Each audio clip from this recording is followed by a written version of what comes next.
Hey, so, you know, dealing, taking it day by day. I just dropped off the kids at the daycare, and that's another freaking mess. About to get some groceries here, the bare minimum just to survive. I'll do another video on the bare minimum essentials and how to survive, right? Um, so it just dawned on me that one of the issues that I have with corporate America is bereavement and how they treat you or the little time they give you to mourn your parents' deaths. Now, my parents are still alive, but I'm planning for it, right? So at 40, that's what you should do. Let me put this up here. Let me put this up here for a little bit. At 40 years old, when you hit your 40s, you should plan for when your parents pass away. Let me break it down for you. I've seen people just get destroyed. I've seen it. I've seen dudes that, even back when I was trying to come up and working at the call center with an MBA, by the way, never let no one, never let no one know you have an MBA at a call center. They will attack you. They will attack you. They will try to fire you. It's all this craziness, man. But anyways, this dude back in what was it, like 2010 or whatnot? He had a high position. Um, '08 hit, lost his job, whatever. He had a six-figure salary at the time, and he's at the call center with me, right? He had to pick up the pieces, and he had to work. And his brother passes away, so they gave him bereavement. And this dude was just destroyed, bro. Just destroyed. Like, they gave him the time off. I think it was like 1 week, close to 2 weeks.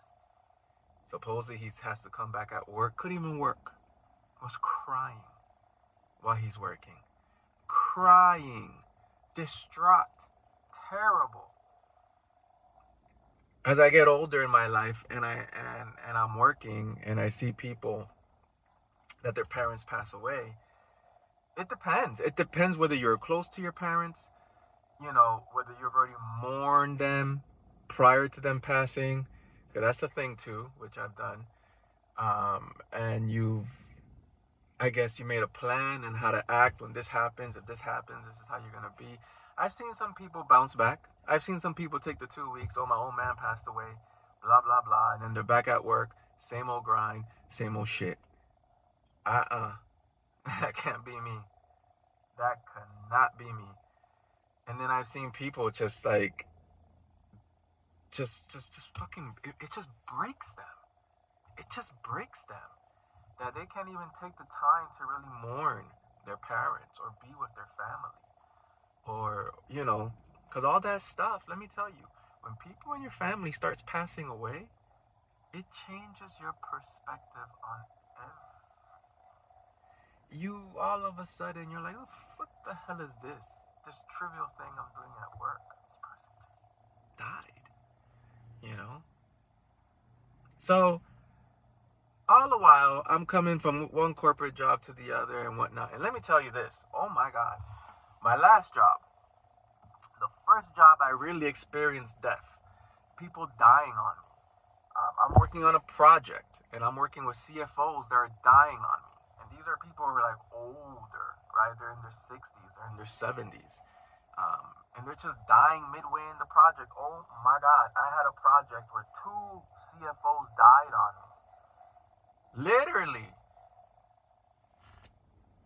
And and then you notice people in the company, when it happens, they send a little email, they want counseling and whatnot. You can go here, you can go there, but business moves on. And I've noticed every time I've seen someone die, whether on a project or someone's parents. By the way, and whatever the reason is, that I work with a lot of old people. Nothing against that, but it seems like it's hard to really work somewhere in a SaaS company full of young people. Oh my God, especially when your ERP, implementing accounting software and billing. These people are old.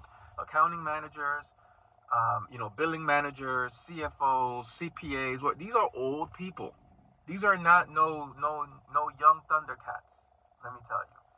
So, okay, I've seen it, man. I've seen it. I've seen people get destroyed.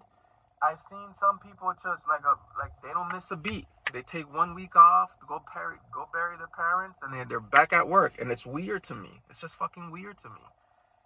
I told myself never again. Well, never again. I mean, it never happened. But my lesson to my children is when you turn 40, and ideally before 40, you start planning for my passing. Because I'm going to go one day. And my parents are going to go one day. And I want to be there for my family, my extended family. I want time to grieve. I want time to celebrate their life. I don't want to feel pressured to go back to a job. You get what I'm saying? Because I got bills and I got debts and I got these golden handcuffs that I just can't get out of. And I got stress and I got kids and I got this and that and the third. Nah. So I have a plan. I'm pivoting to electronic health records, but that's just like my main job, just to get some money while I trickle into my investments. Ideally, in these 10 years, when I turn 50, 51, I should have 3 rental properties, all generating income, and cash out refi here and there where it makes sense to pull some equity out and whatnot. All you really need is 3.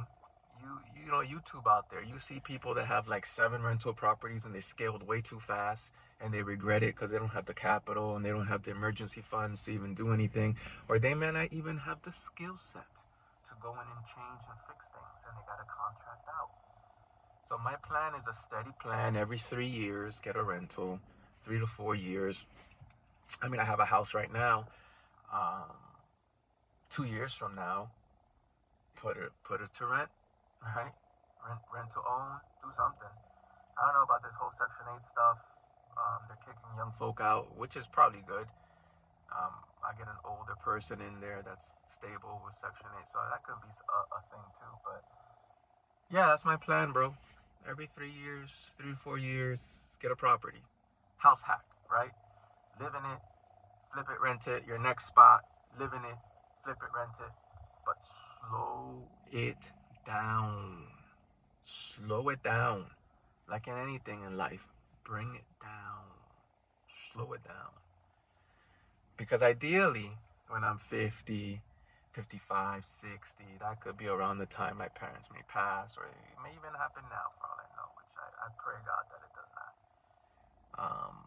But at that point, at that juncture in my life, I should have all type of equity. I should have all type of stature where I can take 2 to 3 months to mourn my parents, right? I can go bury them. I can be with the extended family. I can do something in their memory. I can just sit around all day thinking about them and the times they made me laugh, and even the times they disciplined me, and how I felt and how I should have acted, and what was in my best interest, what they went through. Stuff like that, man. I mean, when you turn 40, please, I beg of you, in your 40s, start gearing a plan. Start mourning them mentally. Understand that your job, depending where you are, may not be so flexible, and they might just look at you sideways because you're taking more than 2 weeks. I'm telling you, this is the reality out here. And it's sad. It's sad. And that's something that I just can't see myself going through. I just can't see myself at the behest of my HR department or my manager of how much bereavement I can take, or especially if they don't like you. Oh my God. Especially if you're not someone that's like a sycophant or nothing like that. And you just do your work and you go home. Right? You don't do the extra. You don't work overtime for free. You don't want to climb the corporate ladder. That's all that's yuck, man. That's all that's yucky. It's gross, grotesque, you name it. And I'm not jaded. I've just seen it with my own eyes. How it destroys people. How some people just take off and come back without a beat, like they never even cared for their folks. And you know, that could be it too, bro. That could be it too. You know, you just have a little harsh relationship with them, and you know, you give them the grace, you bury them, whatever, and you move on because you have this perspective on life, and you got this going on and that going on. And yeah, that could be it too. But I know the love I have for my father and mother, you know. But my father was the main one that reared me, and I just cannot see myself taking 1 or 2 weeks in the future and just popping back into work. I just don't see it. I don't see it. I don't see it. I see myself being established, having property about, taking maybe 2 to 3 months, you know, just to grieve, and the grieving part could be maybe 4 weeks, 3 weeks, but then it'll be just celebration, doing things in his name and just remembering him, or just talking about him a lot, and calling different family members, and telling stories and talking, and that's what I see, man. So I'm telling you, I'll make another video for my kids on how to streamline, how to get the bare minimum things to eat, right, as you're pivoting. But I really wanted to make this video and say that when you turn 40, maybe you can do it earlier, but you know, you should start having a 10-year plan, how to handle these things, how to situate yourself in a certain position for when this happens in your late 50s and 60s. You would be okay. You know, you would be okay. You would know what to do, or have some type of infrastructure set up to where you can handle these things. Because I've seen it destroy people. I have seen it freaking destroy people. They can't even work. And that's just one instance I gave with the call center. I've seen it elsewhere as well. Different jobs that, you know, somebody just loses their parents and whatnot. They're just broken. So, okay, turn 40, you better plan for your parents passing.